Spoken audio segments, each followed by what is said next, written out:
Bonjour à tous, j'espère que vous allez bien. Soyez les bienvenus dans votre chaîne Vie de couple chrétien et ses réalités. Alors, c'est notre mois, c'est le mois de la femme. Pour mars, pour cette occasion, nous dédions cette vidéo exclusivement à toutes ces braves femmes, les femmes intelligentes, les femmes qui craignent l'Éternel, comme dit la Bible en proverbe, que la femme qui craint l'Éternel, c'est celle qui sera louée. Alors aujourd'hui, nous sommes là pour encourager, pour applaudir à ces mères qui se sacrifient chaque jour. Ils sont toujours là dans les situations bonnes ou mauvaises à ces épouses qui sont à la fois des conseillères, des soutiens pour leurs époux, à ces sœurs, à ces mamies, à des veuves, à toutes les femmes du monde entier. Nous sommes là pour vous encourager, pour vous jeter des fleurs et pour vous dire que vous êtes précieuses, ne l'oubliez jamais. Ok, merci beaucoup Chérie pour l'introduction. En tout cas, bravo aux femmes, nous applaudissons pour tout ce que vous avez fait. Bravo aux femmes qui sont restées assidues au foyer, soumises, obéissantes et batteuses, celles qui se battent, pas des rebelles. On ne croit pas à la rébellion. Il y a l'émancipation de la femme, il y a la révolution des femmes. La femme a été faite comme une aide, conformément à la parole, comme toujours. Notre chaîne n'est pas une chaîne pour influencer les gens, pour être là, parler que pour parler. Nous, on est des chrétiens, on reste beaucoup sur la parole.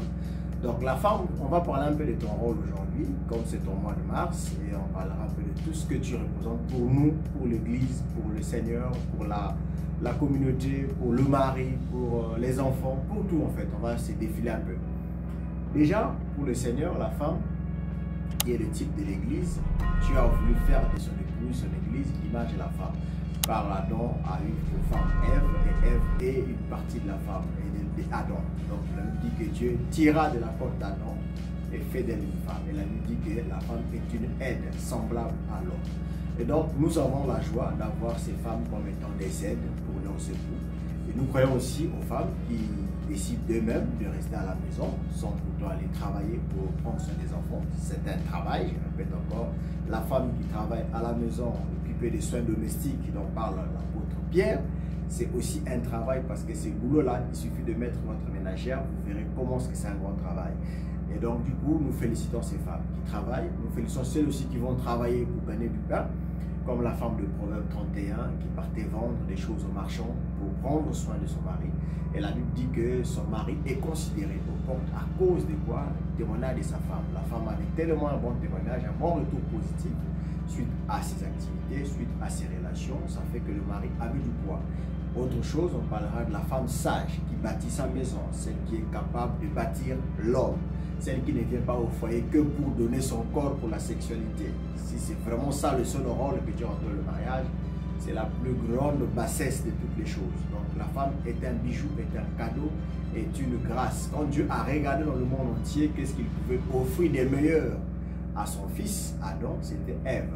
Et quand Dieu a regardé le monde entier, qu'est-ce qu'il peut offrir à son fils Jésus-Christ, notre Dieu, c'était une église, une épouse. Et l'épouse a été décrite dans Ephésiens chapitre 5, à partir du verset 22. Nous allons lire quelques versets là-bas. Après, on va essayer d'échanger un peu, parler un peu de la femme, rigoler un peu dans tout ce que vous faites, hein, tout ce que vous avez, votre quotidien. Hein, on ne vous félicite pas beaucoup. Hein, on sait qu'aujourd'hui, ici, les enfants dérapent. On dira, la maman n'était pas une bonne mère. Telle fille, telle mère. Rare d'entendre tel père, tel fils. On parle souvent de telle mère, telle fille, telle mère, telle fille. Pourquoi? Parce que l'impact de l'éducation des enfants vient directement de la maman. Et Frère Branham dit que la femme est le 5e évangile. Vous voyez, il y a 4 évangiles dans la Bible, mais lui, il a ajouté un 5e qui est la maman, la femme. Donc la femme est très précieuse aux yeux de Dieu. La femme occupe une grande place dans notre société. Et nous ne sommes pas de ceux-là qui pensent qu'on doit chosifier la femme, la dénigrer, la descendre, la minimiser, la réduire au second plan. Non, la femme a de la même valeur devant le Seigneur, comme vous aussi, l'homme, comme nous les hommes, on a de la même valeur. Voilà un peu en introduction, comme a dit déjà mon épouse, je vais un peu compléter ce point. Donc, sans plus tarder, nous allons lire quelques 2-3 écritures, après on va échanger sur tous les paramètres, sur le plan spirituel, on a déjà parlé, on ne reviendra plus, c'est l'église. On parlera bien sur le plan physique, la femme et l'homme à la maison, et aussi les enfants. Qu'est-ce qui tire de vous? pour cette journée, pour ce mois de mars. Qu'est-ce que vous êtes pour nous, pour moi en tant que l'époux, qu'est-ce que ma femme représente, pour mes enfants, qu'est-ce qu'elle représente, pour ma famille, qu'est-ce qu'elle représente, et pour sa propre famille, qu'est-ce qu'elle représente au foyer. Elle est aussi l'image, comme un échantillon de sa famille. On voit l'éducation d'une famille en voyant comment leurs enfants se marient. Vous allez souvent entendre dans nos familles qu'on dise, ne te marie pas avec cette famille-là, ce n'est pas une bonne famille. Pourquoi on le dit? C'est parce qu'on sait que de cette famille découle un comportement qui n'est pas correct. Mais d'où vient ce comportement? De la mère et du père. Donc l'arbre généalogique de la famille détermine la suite de ce que seront les enfants. Une mauvaise mère ne fera pas forcément de bons enfants. C'est vrai qu'il y aura quelques cas d'exception, mais en tout cas, l'enfant va être le reflet de sa mère, ou le reflet de son père, de son éducation, de son milieu auquel il a évolué.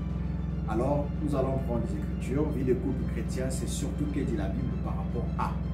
Alors, tout d'abord, pour commencer, la Bible ne croit pas à l'émancipation de la femme. La Bible ne croit pas aussi à la chosification de la femme. La Bible ne croit pas aussi à la violence faite aux femmes. La Bible condamne toutes ces choses. Nous ne parlerons pas de la violence aux femmes, nous ne parlerons pas de l'émancipation des femmes, nous parlerons vraiment du côté où on va féliciter ces femmes qui sont restées vertueuses, qui ont cru au Seigneur. Nous allons citer quelques-unes dans la Bible pour essayer aussi de parler de nos propres témoignages, de nos propres vies avec ma femme, ce que nous vivons. Parce qu'après tout, le but de la chaîne, c'est partager aussi le vécu. Voilà pourquoi on parle de vie de couple chrétien et ses réalités. Les réalités, ce sont les parties pratiques, la réalité sur le terrain. Parce qu'on nous prêche à l'église simplement, parce qu'à l'église, le pasteur va te démontrer que c'est l'homme le plus fidèle.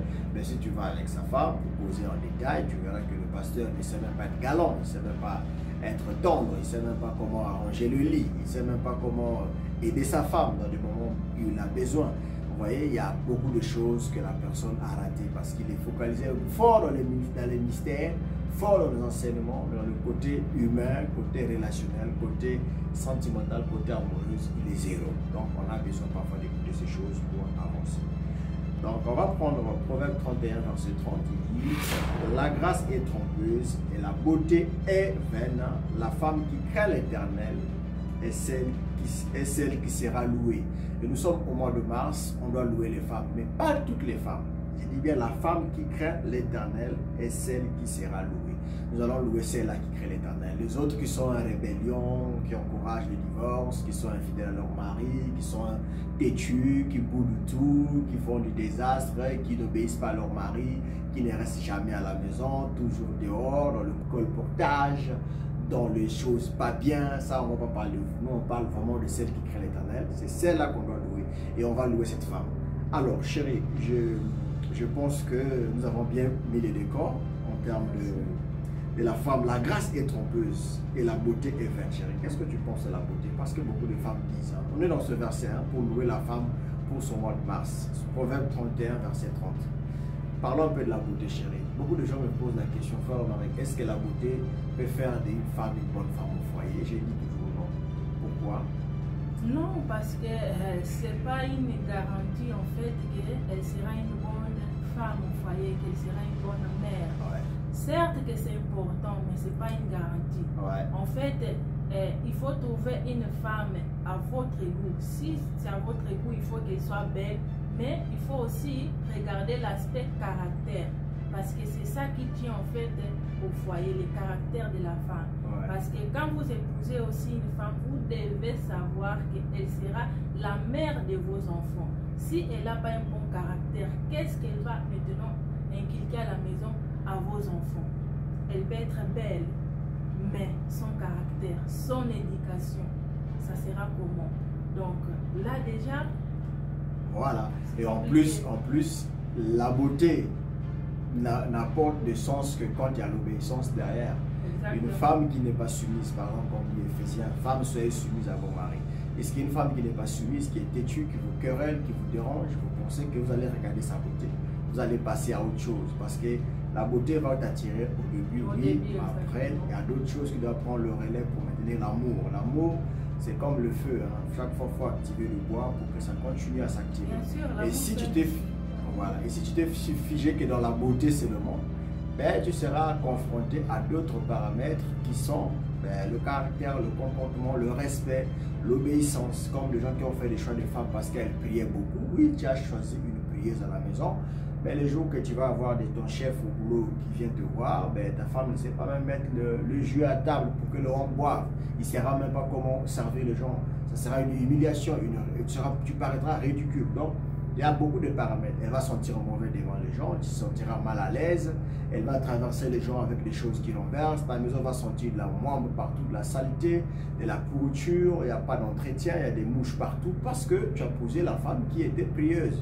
Elle priait beaucoup à l'église. Oui, oui, le pasteur t'a dit que toi tu mérites cette sœur. Oui, oui, parce que pour lui, la sœur a été digne de t'épouser.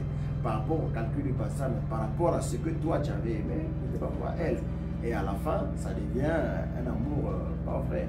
Pour compléter, je vais prendre un verset pour t'ajouter. La Bible dit, un anneau d'or au nez d'un pourceau, c'est une femme belle et dépourvue de sens. Je reprends le verset. Un anneau d'or au nez d'un pourceau, c'est une femme belle et dépourvue de sens. Vous voyez, vous avez pris un anneau d'or, vous mettez ça à un cochon. Vous voyez ce que ça représente. Pourquoi vous allez mettre de l'anneau, de l'or pur dans un cochon qui est en train d'aller se voter dans la saleté? Donc c'est comme une femme qui est très belle, mais qui n'a pas de sens. Le sens, c'est ça. Le raisonnement, le caractère d'une épouse au foyer, celle qui sait valoriser son mari, celle qui sait craindre le Seigneur. Comme on dit, la femme qui craint l'Éternel, c'est celle qui sera louée. On ne loue pas celle qui ne craint pas Dieu. On ne loue pas les femmes qui sont têtues à la maison, qui querellent leur mari matin, midi, soir, qui sont comme des gouttières, comme dit la Bible. Hein. La femme comme une gouttière, elle parle, elle parle, elle parle, elle parle. Le mari comme lui, nous toujours. On démarre un peu comme du diesel, elle est déjà comme essence. Quand elle est en train de multiplier 10, 15, 30 mots, elle pense que elle a déjà gagné la dispute. Alors que non, la Bible dit que c'est de l'or pur qu'on a mis sur un pourceau, une femme qui est belle, mais qui n'a pas de raisonnement, qui n'a pas de sens, qui n'a pas la crainte, qui n'a pas le sens de vivre, le sens du devoir, le sens de responsabilité. D'où on va venir maintenant sur les femmes à la maison. Ne cherchez pas les maris qui sont déjà tout faits. Bâtissons ensemble. Votre frère et votre soeur que nous sommes, nous avons travaillé pour avoir ce que nous avons aujourd'hui. Quand j'ai épousé ma femme, je n'avais pas tout ce que j'ai. Et après, même quand je l'ai épousée, j'ai encore eu plus. Et ensemble, nous avons bâti. Et nous continuons à battre, à continuer à construire.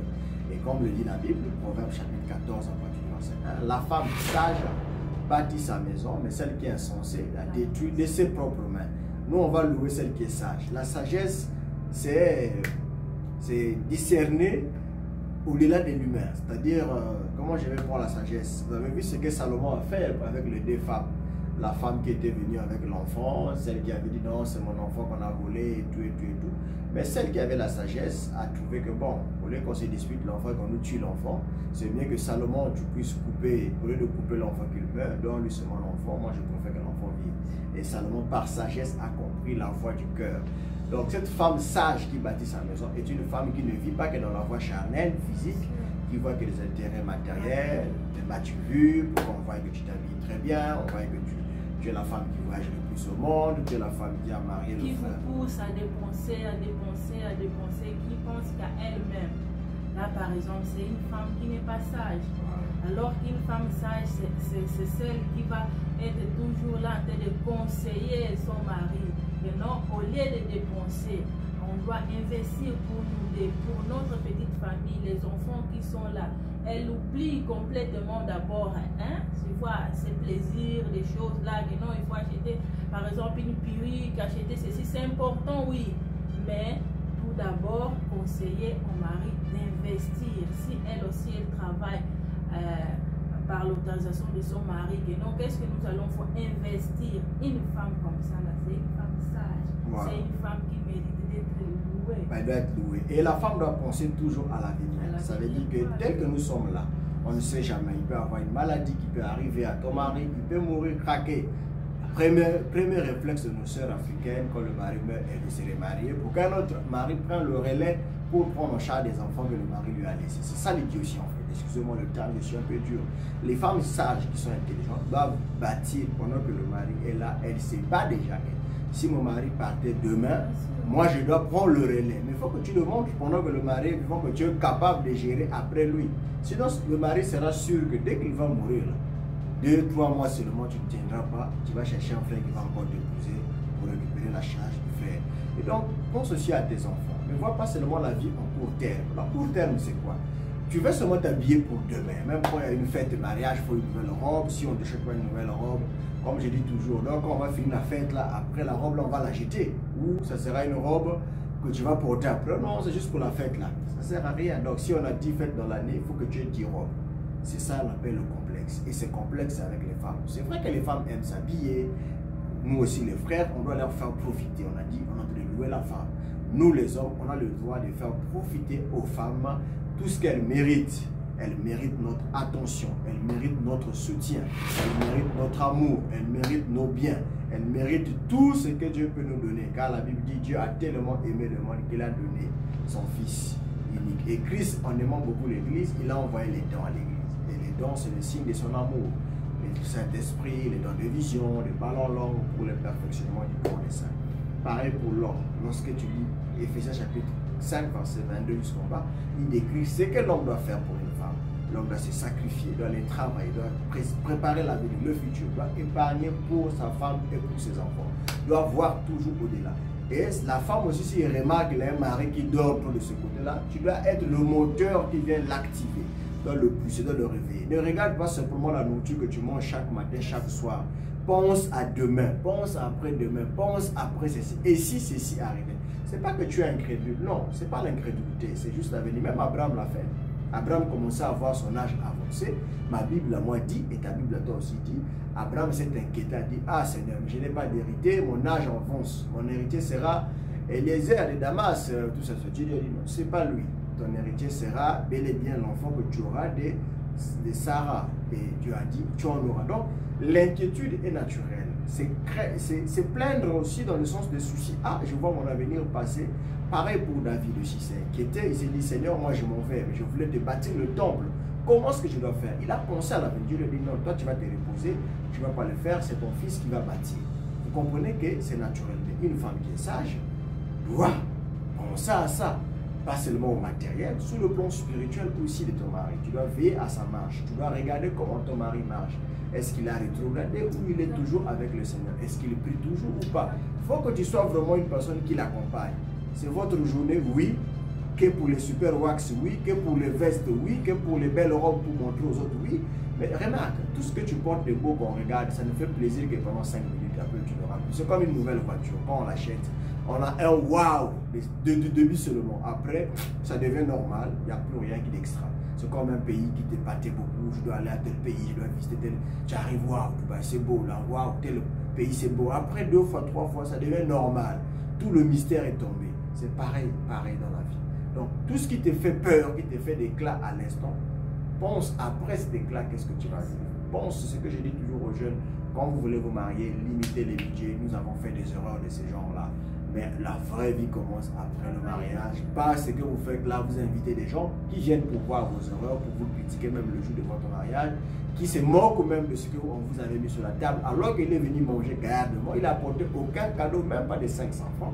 Mais il est venu manger ce qui a coûté plus de 20 000 francs parfois dans sa table, sa chaise. La décoration de la chaise, la salle qu'on a louée, la nourriture qu'il a mangée, le jus qu'il a bu. Tout ça a coûté plus que même son habillement qu'il a porté pour venir à votre fête. C'était une parenthèse. Donc, pour vous dire que femmes, pensez à l'avenir, pensez à votre monde. Parlons maintenant de la soumission chérie. Qu'est-ce que vous pensez de la soumission? J'ai beaucoup de plaintes du côté de mes frères hommes. Je sais que la journée de la femme, c'est une journée où on a vous féliciter. Comment vous interprétez la soumission lorsqu'il y a une contradiction avec le mari? Comment la femme doit se comporter? La soumission. Beaucoup des hommes se sont plaints, écrivent que les femmes deviennent têtues une fois qu'ils sont mariés, ils n'écoutent plus. Quand ils étaient dans la fréquentation, ils avaient notre visage, mais dès qu'ils rentrent avec le CDI, ils appellent ça. J'ai déjà mon CDI, nous ne croyons pas au divorce. Alors la tête dure commence. C'est là qu'on ne va pas féliciter parce que nous on félicite ceux qui sont obéissantes, ceux qui sont soumises. Voilà un peu. Alors, la soumission. Bon, la femme, selon la parole de Dieu, est censée être toujours soumise à son mari. La soumission, c'est la parole et nous disons Amen. Mais là, on ne dit pas que la femme doit être une liste, dans le sens qu'elle accepte tout, elle n'apporte pas des idées parce que l'homme, la parole a dit qu'elle doit être soumise, qu'il faut tout accepter, non. Mais elle doit se soumettre à son mari, ça c'est la parole et nous disons Amen. Et maintenant, si vous avez une idée ou quelque chose contraire à ce que votre chef, qui est le mari, veut par exemple vous en parler, vous corriger. Moi, je pense qu'il faut juste savoir maintenant parler avec lui, pas peut-être en public, pas peut-être à n'importe quelle circonstance, savoir d'où, où et comment en parlant. Que non, regarde chérie, là tu as parlé ça, c'est la parole, j'ai accepté, oui, mais est-ce que tu ne trouves pas que si on fasse comme ça serait mieux? Qu'est-ce que tu en penses? Voilà. Donc je pense que c'est dans le sens que la femme doit être... Bon, mais la partie où les hommes attaquent plus, c'est que quand elles sont mariées, elles deviennent têtues. L'habillement, on ne veut pas que tu t'habilles comme ça, elle veut toujours s'habiller comme ça. On ne veut pas que tu sortes tout le temps avec les amis que je n'apprécie pas, toi tu veux continuer. Mais avant, elle écoutait. Dès lors que le mari s'est marié à la bague, elle prend ses galons, elle commence à imposer son veto à la maison. C'est cette partie-là beaucoup que tu... La femme doit écouter son mari. Par exemple, si je peux donner un exemple, si c'est une femme qui travaille dans son boulot, que le chef parle quelque chose, qu'elle n'est pas d'accord, est-ce que la femme sera là en train de, par exemple, de refuser, de dire que non, je ne vais pas faire ça? Elle écoute, elle obéit parce qu'elle sait que non, ça c'est mon chef, je travaille pour lui, je suis son employé, il me paye. À la maison, comment est-ce que tu ne vas pas obéir ou écouter ton mari alors que dès le début, parce que la fréquentation c'est une phase de la cour, c'est là où c'est comme un contrat. L'homme est là, c'est comme dans nos débuts. Moi je pense que toi tu me disais toujours que non, moi j'aime que ma femme soit toujours naturelle. En tout cas, moi, je ne crois pas, par exemple, au mèche. Il faut savoir que quand tu seras chez moi à la maison, tu ne porteras jamais les bébés. Moi, je dis de ce côté, ça va parce que je ne porte pas. Oh non, l'Égypte, ça doit être comme ça, comme ça. Ce sont des choses que tu avais parlé dès le début et que j'étais là. J'ai d'accord. Est-ce que tu acceptes? En tout cas, tu es libre d'accepter ou de refuser. Maintenant, si la femme a fait genre semblant d'accepter au début parce qu'elle voulait tellement les mariages et qu'en arrivant à la maison, elle change, alors là, mes sœurs, c'est pas... En gros, l'homme a été dupé. Exactement. Vous avez dupé votre mari. Et ça, c'est ce qui n'est pas bien. Ça devient donc de l'escroquerie. On ne peut pas escroquer l'autre en amour. Il faut être transparent, clair dès le début. Et la phase de la fréquentation, c'est la phase où on doit être clair, poser les fondations dans les fréquentations. Parce qu'une fois que vous avez raté là-bas, vous ne pouvez plus faire marche arrière parce qu'on ne connaît pas une autre étape qu'on peut réparer. Dans le mariage, on ne fait que subir son choix. OMB disait que si quelqu'un a fait un mauvais choix, tant pis pour lui. Il n'a pas subi les conséquences de son choix. C'est le mot utilisé par Abraham, c'est dur, tant pis pour lui. Il n'y a pas d'autre moyen de tricher de lors que tu as déjà engagé. D'où tu dois prendre le temps de méditer, de prier, de décider que Dieu te guide et te conduit dans ton choix. Voilà un peu. Alors, parlons maintenant des enfants. Les enfants ont beaucoup à dire sur leur mère et sur leur père. Bon, comme c'est la journée de mère, on va parler de la femme. Le mois de la femme, le mois de mars. La femme, c'est quelqu'un qui doit être d'abord ami avec leurs enfants, surtout les filles. Vous devez être très très amis avec votre mère. Surtout aussi vous femmes, vous devez beaucoup écouter vos enfants. Ne le frustrez pas. La Bible dit, parents, n'aigrissez pas vos enfants. Conduisant le Seigneur, ne les frustrez pas. C'est ce que dit la Bible. Alors si toi tu as l'habitude de taper trop, c'est vrai. Dans les pays des Blancs, on avait enlevé la chicotte. La Bible dit qu'il faut chicoter un tout petit peu. La Bible ne dit pas ne tue pas l'enfant. Chicote pour la correction, pour que tu l'apprennes que papa peut frapper si je fais des dégâts. Alors, beaucoup de gens ont aussi tué leurs enfants. Dans quel sens? C'est que l'enfant a été traumatisé par le comportement de la maman, par un divorce de papa et maman, est dégoûté de la vie. Il y a des enfants qui ont même dit je ne pense plus me marier. Si le mariage, c'est que je vois entre mon père et ma mère, je préfère ne pas me marier. Pourquoi? Parce que le caractère de la maman là n'a pas honoré le mariage. Elle a montré un comportement de mariage qui dénigrait le mari, qui dénigrait son père, qui dénigrait le foyer. Or, la femme devait valoriser le mari. Même quand vous avez vos contradictions, ne le faites pas devant les enfants, faites-le en privé. Évitez que les enfants participent dans vos disputes. Sinon, quand vous allez vous battre, vous allez voir, les enfants vont venir taper papa qui vient taper maman. Hein, je me rappelle des enfants comme ça, qui tapaient leur père parce que leur père attendait de taper leur mère. C'était une parenthèse. Donc la maman doit se faire beaucoup amie avec ses filles. Comme ça, les enfants viendront vous dire des choses secrètes. À l'école, il y a un garçon qui m'a touché comme ça. Il y a une fille qui m'a dit ceci, maman. Il y a ceci. Ah, attention, quand tu vois ceci, ce sont des règles. Attention, tu commences à voir l'âge de ceci. attention, ce n'est pas le sens, c'est ceci. Donc, tu vas commencer à enseigner l'enfant. Ne laisse pas Facebook l'enseigner. Ne laisse pas Instagram l'enseigner. Ne laisse pas les coachs de TikTok lui bombarder l'enseignement de la vie. Que toi, maman, tu sois cette femme qui l'enseigne. Ça fait très mal de voir que votre enfant apprend beaucoup de choses sur Google, qui devient son éducateur, que vous, maman, à la maison, vous avez pour rôle d'instruire l'enfant d'abord sur la voie du Seigneur, de leur faire expliquer et comprendre les choses de la vie, leur apprendre même à laver les assiettes, à faire la cuisine. Nous épousons beaucoup de femmes qui ne connaissent même pas préparer la viande. Dès qu'elle te met la viande directement du congélateur, elle le met au feu. Qu'est-ce que la viande fait? La viande gonfle la marmite, ça devient mieux. Elle prépare un riz qui est très dur. Quand tu viens, moi, tu dis, ah frère, le riz là est dur. Son propre mari te dit, ah, c'est un très bon riz. Le riz là est dur. Non frère, le riz là, il n'est pas bon. Vous voyez? Donc, ça vient d'où? Ça part de la maison, ça part de maman. Donc, maman est l'avant-garde de l'enfant. Ce que sera votre enfant demain, c'est ce que vous l'avez inculqué.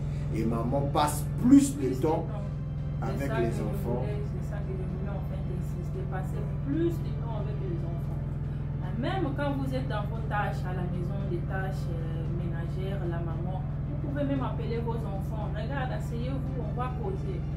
Dites-moi les enfants, qu'est-ce que vous reprochez des mamans, qu'est-ce que vous pensez des comportements des mamans ou des papas, qu'est-ce que vous voulez que maman change et que vous n'aimez pas. Donc passez plus de temps avec vos enfants, toujours poser des questions, toujours, vous savez, les enfants, surtout à l'école, quand ils passent toute la journée à l'école, il y a beaucoup de choses qui se passent à l'école, parfois des causeries avec les amis de classe et tout. Donc pour un enfant, que la maman par exemple soit là en train d'écouter les choses que tu peux voir, ah, c'est sans intérêt, c'est sans importance, mais pour l'enfant c'est très très important.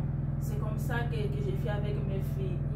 Et aujourd'hui, voir ma fille, par exemple, si je passe une journée sans demander comment ça a été à l'école, par exemple, tes amis étaient là, qu'est-ce que tu as causé, par exemple, avec ton ami est tel ou ton ami est tel, elle va venir, mais maman, aujourd'hui, tu ne m'as pas demandé, qu'est-ce que j'ai causé, mais maman, aujourd'hui, tu m'as... Et j'ai dit, ah, donc quand j'ai demandé, elle était vraiment intéressée, tout, donc c'est très, très important, et vous allez voir que vos enfants seront très, très ouverts avec vous, c'est très, très important. N'oubliez pas que la maman c'est le 5e évangile et que Dieu vous demandera, hein, si vous n'avez pas pris le temps d'enseigner, d'éduquer vos enfants, Dieu vous demandera sur la vie de vos enfants. Très bien, merci. Je pense que sur les enfants, il y a beaucoup à dire. Il faut faire tout un terme dessus, l'habillement des enfants, comme ça les apprendre à se laver, s'essuyer, hein, quand ils vont aux toilettes, c'est brosser les dents. Enfin, on fait beaucoup de travail pour montrer aux enfants, aller aux toilettes, comment les garçons font pipi, comment les filles font pipi, comment est-ce que les filles doivent s'essuyer, les enfants, c'est brosser les dents, la prière, enseigner aux enfants comment adorer. Tout ça, c'est votre travail. Papa, il est comme le prof en classe qui est toujours dit. Le père, c'est le prof qui donne les grandes lignes. Maman, c'est le répétiteur à la maison qui enseigne, qui fait entrer plus qu'en détail ce que le prof a donné en classe. Normalement, la femme doit faire ce travail. Et celle qui le fait, je vous jette des fleurs car c'est votre journée. Bravo à toutes ces femmes qui ont vraiment fait le bon travail. Et lorsqu'on voit les enfants dans la rue, on dit quoi? Voilà les enfants de madame, monsieur Intel, monsieur Romaric, madame ceci. Ce sont ces enfants, ils font la fierté de leur famille. Et je me rappelle quand j'étais à l'école, chaque fois qu'on partait à l'école pour l'émulation et que j'avais des gens qui m'accompagnaient, quand on proclamait premier établissement en nom. Ça faisait beaucoup de la fierté pour la famille. Toujours fier, donc ça donnait beaucoup de points, beaucoup d'arrogance. Il était un peu politicien là, donc il aimait vraiment écouter ses témoignages, il parlait partout. Et mon neveu, c'est rien, mon cadre et tout. Donc c'était de fierté, vous voyez, c'est pareil dans la vie. Et une femme qui éduque bien les enfants, qui enseigne bien ses enfants, qui l'amène même à craindre le Seigneur, à adorer. En gros, si les enfants rétrogradent, la responsabilité est sur maman. Je ne pense pas que c'est trop sur papa. Parce que papa, il va au boulot, il passe pas trop de temps à la maison avec les enfants, il est tout le temps dehors, chercher l'argent, maman reste. Pour les moments qui travaillent, je reviens pour votre cas.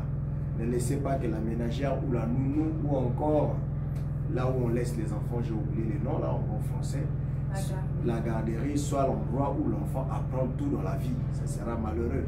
Il y a une femme qui avait humilié sa maman comme ça lors de sa dot, une fille à Kinshasa, qui avait dit à sa mère, on a demandé quoi dans la liste de la dot, mais je n'ai pas vu le bagne, le super wax de la maman Intel. Maman Intel, c'est qui? Oh, notre ménagère là.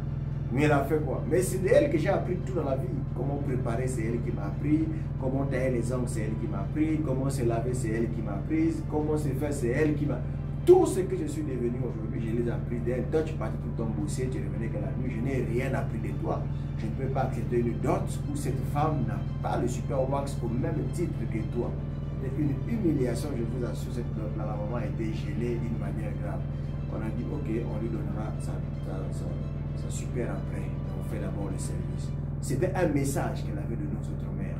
Et je pense que ce message veut dire simplement, femmes, vous devez prendre le temps d'instruire vos enfants, de les enseigner dans le Seigneur et de les apprendre tout ce qui est la base de la vie, la base de la société. Si vous ratez cette partie-là, cet enfant sera un délinquant. Vous parlez de bébés noirs aujourd'hui, c'est quoi? C'est deux hommes et une femme qui ont couché ensemble, qui ont eu un enfant et qui ont raté l'éducation. Vous parlez de Koulouna aujourd'hui, vous parlez des bandits aujourd'hui, quoi? C'est l'éducation des parents, l'éducation de maman qui a raté.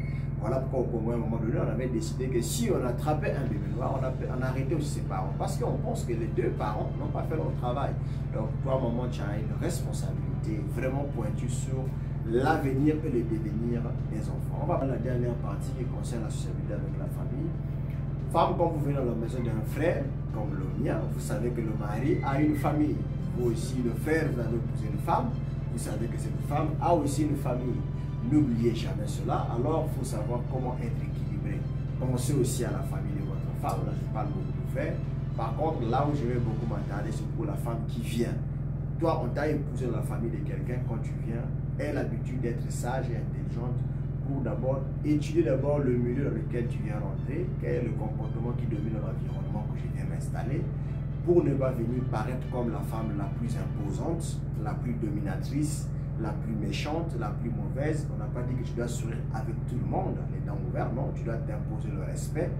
Mais dans le respect, il y a un caractère que tu dois bâtir. Ce caractère que tu dois bâtir, c'est ton image qui sera ton nom. Vous voyez, le nom de quelqu'un, c'est son image. On dit un tel, oh, c'est un voyou. Pourquoi on dit c'est un voyou? Parce qu'il a montré une image de lui de moins sérieux sur une affaire et du coup, on l'a taxé de moins sérieux.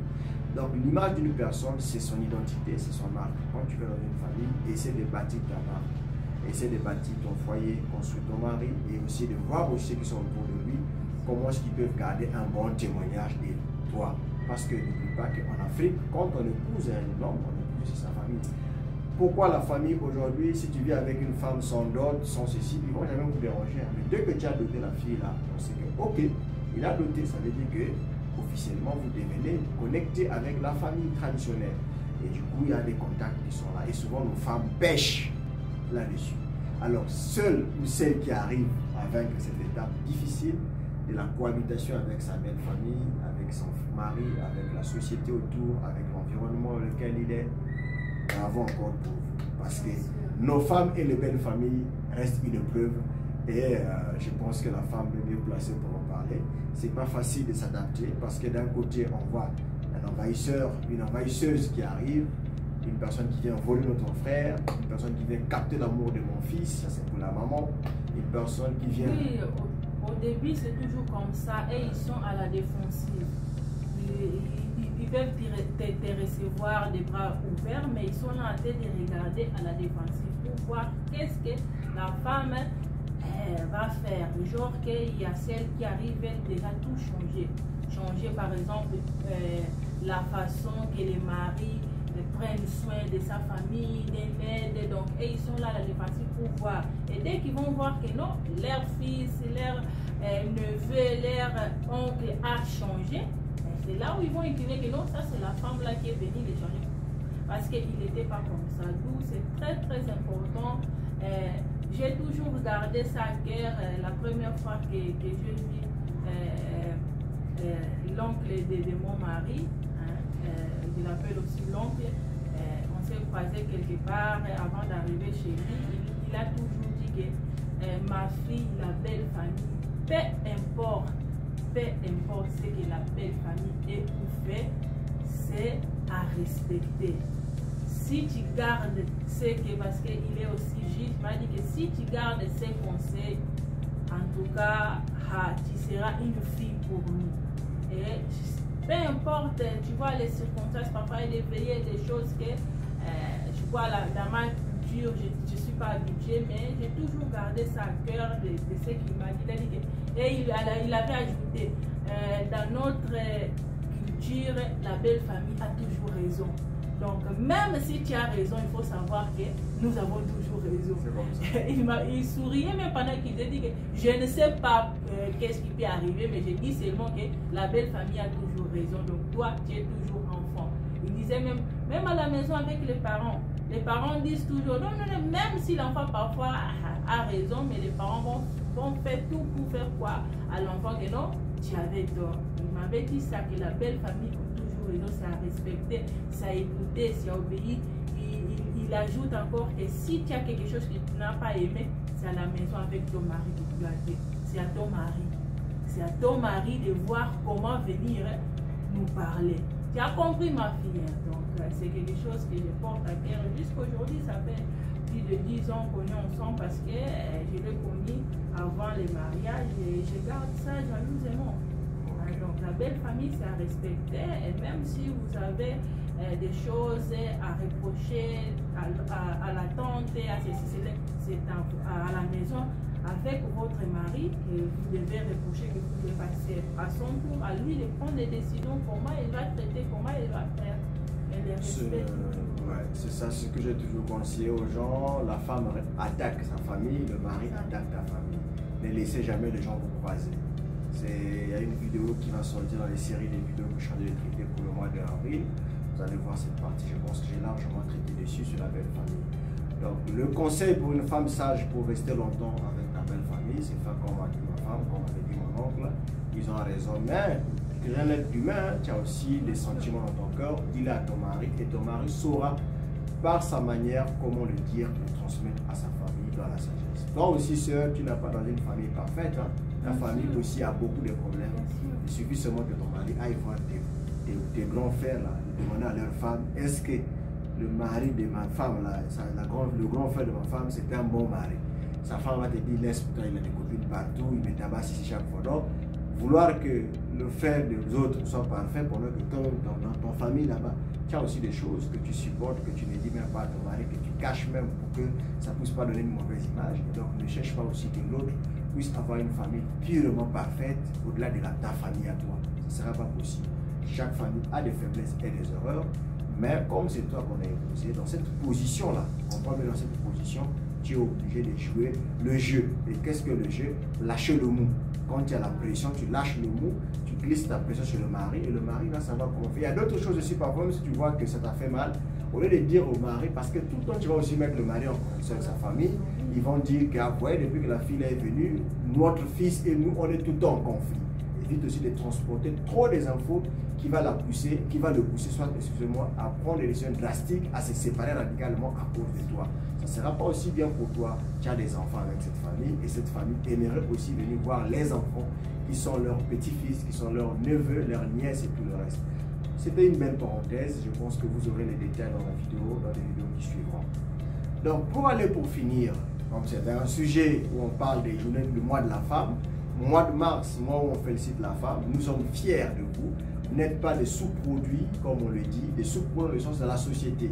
Sous-produits parce que tu as été tiré de la côte de l'homme, tu as été fabriqué. Oui, tu es sous dans ce sens, parce que tu es un produit fait à base d'un autre produit, alors que l'homme a été fait à base de la terre. Ok, mais sous-produit dans le sens d'être une personne rendue au second lieu. Ça veut dire que toi, le mari, tu fais tes cravates, tes vestes, ta femme toujours mal habillée, toujours sale. Toi, le mari, avec une belle carrosse, tu roules avec une belle Jeep, la femme toujours avec des voitures de Benoît XVI, des voitures basses, bizarres. Non, c'est pas bon. Je préférerais qu'elle roule très bien, toi tu roules des choses simples. Parce que l'église est honorée, Christ est honoré lorsqu'on voit l'église. Lorsqu'on voit les œuvres de l'église, on reconnaît la grandeur de Christ au travers des œuvres de l'église. Pareil pour le mari, on va reconnaître la grandeur de ta femme, de toi le mari, en voyant ce que ta femme devient, et ce que ta femme représente dehors. Et on dit, ah waouh, ça c'est la femme de monsieur. Oui, parce que la femme fait ton image, elle est l'image de son mari. Et on me dit plus loin, si tu veux voir la spiritualité de l'église, regarde du côté des sœurs. Pourquoi les sœurs sont le reflet des enseignements d'un pasteur? Parce que c'est l'église qui est le type de la femme. Alors, quelques versets pour vous encourager. Femmes, soyez comme des femmes Esther dans la Bible, une femme très soumise, très batteuse. Même quand elle avait des preuves que le père là, Naaman, voulait leur mort, Elle a eu beaucoup de sagesse pour dire au roi. Elle n'est pas partie droit au but. Elle a organisé une fête, elle a invité le roi, elle a commencé par jour révéler une partie du mystère. Soyez aussi des femmes sages comme des femmes Ruth, qui a supporté la perte de son mari, qui n'a pas regardé que les intérêts charnels comme sa belle sœur qui était partie, mais elle est restée fidèle à Naomi jusqu'à épouser Boaz, qui derrière vient David la suite. Comprenez que c'était une grâce. Soyez aussi comme des femmes batteuses, comme était Rahab, la prostituée que j'aime beaucoup, une femme qui était prostitueuse. Elle a cru la promesse des gens qui sont venus le voir, des espions. Elle les a cachés. Elle a cru qu'ils vont revenir. Elle a cru que le Dieu d'Israël était un vrai Dieu. Elle a cru que ce Dieu-là va détruire la vie.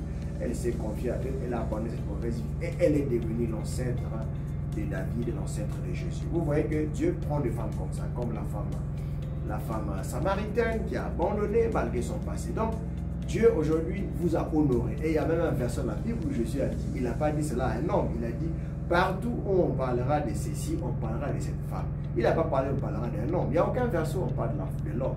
Même quand le Seigneur s'est ressuscité à la croix, la première personne qui l'a fait, il s'est fait voir, ce sont les femmes. Dieu a honoré les femmes en premier. Quand le Messie devait venir sur terre, la première personne à être informée de la naissance d'un grand don sur terre, c'est une femme. C'est Marie qui a eu l'information par l'ange Gabriel. Et Marie était la première à avoir l'info que le Messie arrive. Et la première personne aussi à savoir que Christ est reçu, ce sont les femmes. Donc, les femmes ne sont pas rejetées, les femmes ne sont pas des choses à sosifier, à prendre comme des choses réduites au second plan, à les tabasser, à les malmener, à les ridiculiser, à les trimballer au second plan. C'est vrai, à l'époque, les femmes n'avaient pas le même salaire que les hommes, malgré qu'ils faisaient parfois le même travail. Moi, j'ai fréquenté avec des filles au lycée qui bossaient même parfois, qui avaient des meilleures notes que moi. Au collège aussi, il y avait des femmes qui me battaient dans beaucoup de matières. Je n'étais pas trop fort en français, je faisais beaucoup les maths. Mais une fille là qui me cartonnait beaucoup, elle est devenue professeur à l'université. Je l'appréciais beaucoup, elle faisait beaucoup les français, on discutait beaucoup. Et il y a des femmes qui sont très intelligentes. Donc, considérer la femme comme un produit qui n'est pas sage, qui ne réfléchit pas, c'est faux. La femme de Proverbe 31 est une femme qui bossait, ses enfants étaient fiers d'elle, son mari était considéré, ses enfants l'ont même dit bien heureuse, ses enfants lui disent bien heureuse. Ses travailleurs étaient fiers d'elle, avaient un bon témoignage sur elle, et toute sa vie, elle a porté ces témoignages. Donc voilà, pour cette journée des femmes, nous avons vraiment beaucoup à dire sur vous, si ce n'est que vous féliciter. Continuez à travailler, ce n'est pas facile votre travail, c'est vous qui portez l'enfant 9 mois à la grossesse. Nous les hommes, on met, hein, mais on ne garde pas 9 mois, ça reste avec vous, les douleurs d'enfantement, c'est vous. Hein. Genèse 3,16, j'augmenterai les douleurs d'enfantement, tu enfanteras avec douleur. C'est vous qui souffrez, hein, c'est pas nous. Et Dieu vous a donné ces choses. Je vais quand même terminer avec ce verset de 1 Pierre chapitre 3, verset 1. Il dit ceci, femmes, soyez soumises, soyez de même soumises à vos maris. Donc vous qui êtes déjà soumises, continuez à être soumises. Même si votre mari change, continuez à être soumise pour la parole d'abord, avant de voir votre mari. Lui, c'est un homme, il peut faillir, mais voyez votre récompense par rapport à Dieu. Vous voyez, la Bible dit encore la suite, afin que si quelques-uns n'obéissent point à la parole, ils soient gagnés sans parole par la conduite de leur femme. Ici, on parle des gens qui ne vivent pas la parole. Si quelqu'un ne vit pas la parole, il est païen par exemple, et il voit qu'il a une femme qui prie, mais qui se comporte tellement bien malgré le mal que l'homme était. En cette femme, je peux vous citer la femme Abigail, qui avait épousé dans le livre de 2 Samuel 25. Il a épousé un homme très méchant, mais la Bible dit que la femme était bonne de cœur. Et c'est elle qui a même sauvé toute une nation. La femme a sauvé toute une nation. Pourquoi? Parce que la méchanceté de l'homme n'avait pas changé cette femme. Pareil ici, que les hommes soient gagnés par la conduite de leur femme. Vous avez la responsabilité, madame, c'est votre moi. Transformez vos maisons en des lieux de joie et d'habitation pour vivre, pour vos belles familles, pour vos frères en Christ, pour votre mari, pour ses amis qui sont à l'aise quand je suis à la maison de mon frère. Mon frère a une bonne femme qui est sociable, hein, pas une femme qui est légère comme était la femme de Potiphar qui voulait coucher avec notre précieux frère Joseph, mais une femme qui a la capacité d'être une dame, c'est-à-dire la dame, c'est-à-dire celle qui est posée, qui est mature, qui est stabilisée, qui est stable et posée. La Bible dit verset 2, en voyant votre manière de vivre chaste et réservée. La réservée là, ça veut dire, on ne vous voit pas tout dans les histoires papier, vous êtes un peu réservé, un peu ceci, un peu pur, chaste. Ah oui, discrète. Voilà, discrétion et tout le reste. La Bible dit, ayez non cette parure extérieure qui consiste dans les cheveux tressés, tout ce qui est extérieur que vous aimez trop là. Non, la Bible dit, ayez pas d'abord ça. Dans les cheveux tressés, les ornements d'or, les habits qu'on revêt, Tout ça, vous aimez, on sait, vous aimez vous les habits. Mais Dieu veut autre chose, au-delà de tout ce que vous appréciez là. Nous, on veut autre chose. Dieu aussi veut autre chose. Aucun homme ne va aimer une femme parce qu'elle s'habille bien. Je sais pas, moi, ce soit vraiment un homme qui n'a pas d'essence à la tête.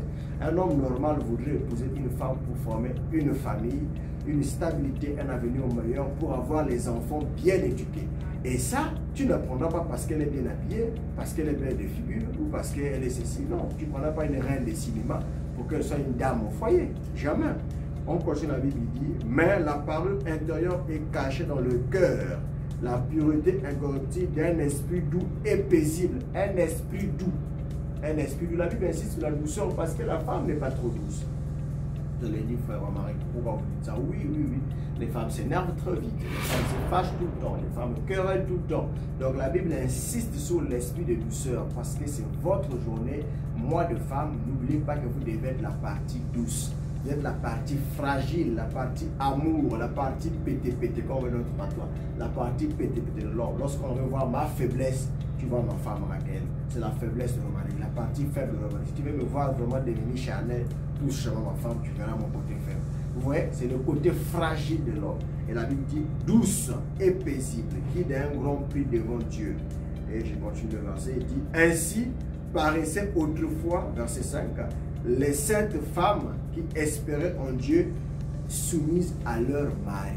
Les femmes, les saintes femmes autrefois. Donc je vous ai cité, il y a Sarah, il y a d'autres femmes qui espéraient à Dieu et soumises à leur mari. Et la Bible dit, comme Sarah qui obéit à Abraham, l'appela son Seigneur. Vous voyez le degré de du respect, le degré de la considération, le degré de l'élévation que la femme pouvait réserver à son mari. Il appelle son mari son Seigneur. C'est d'elle que vous êtes devenus des filles en faisant ce qui est bien sans vous laisser troubler par aucune crainte. Verset 6. Voilà, femme, ce que vous êtes. Donc, celles qui sont dans le cadre de ce que nous avons parlé, que Dieu vraiment vous bénisse, qu'il vous garde encore soumise, qu'il vous donne vraiment ce caractère féminin des femmes, où vous allez vivre pour tenir votre couple, car c'est vous qui tenez votre mari. Vous savez, comme Moïse, on avait les mains soulevées par Hur et Caleb, quand lorsque Moïse était fatigué, quand il priait. Grâce à vous, le foyer peut tenir. Ne soyez pas simplement la femme pour la sexualité. Ne soyez pas simplement la femme pour les intérêts matériels. L'argent, c'est bien. La sexualité, c'est bien. Avoir les enfants, c'est bien. Préparer ta retraite par tes enfants que le mari te donne, comme vos plans que vous faites les femmes, c'est bien. Avoir aussi une belle maison que ton mari te construit, tout ça, c'est bien. Mais le mari a besoin de plus que ça.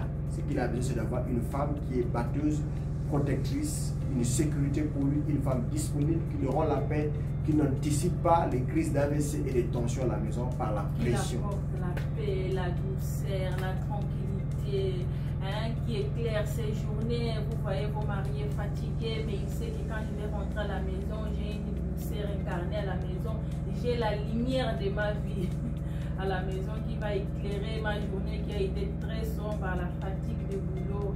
Alors, j'espère vraiment que cette vidéo sera une bénédiction pour vous. Le mois de la femme ne se résume pas en portant les pannes. Je sais que c'est pour les femmes acheter des pannes. Le 8 mars arrive. Oui, les pannes de 8 mars. Les femmes à la maison vont pleurer, vont exiger, vont faire des bruits. Moi aussi, je fais les pannes, moi aussi, je fais.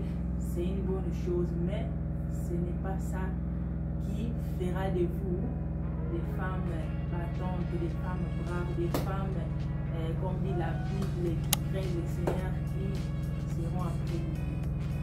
Que Dieu vous bénisse, abonnez-vous à la chaîne, partagez, commentez, invitez d'autres personnes aussi à s'abonner et surtout n'oubliez pas d'inviter d'autres personnes car ce contenu d'abord est gratuit, il n'est pas commercialisé et c'est fait pour aider les frères qui sont le besoin malgré les occupations que nous avons. Que Dieu vous bénisse, un grand shalom, à très bientôt, ciao.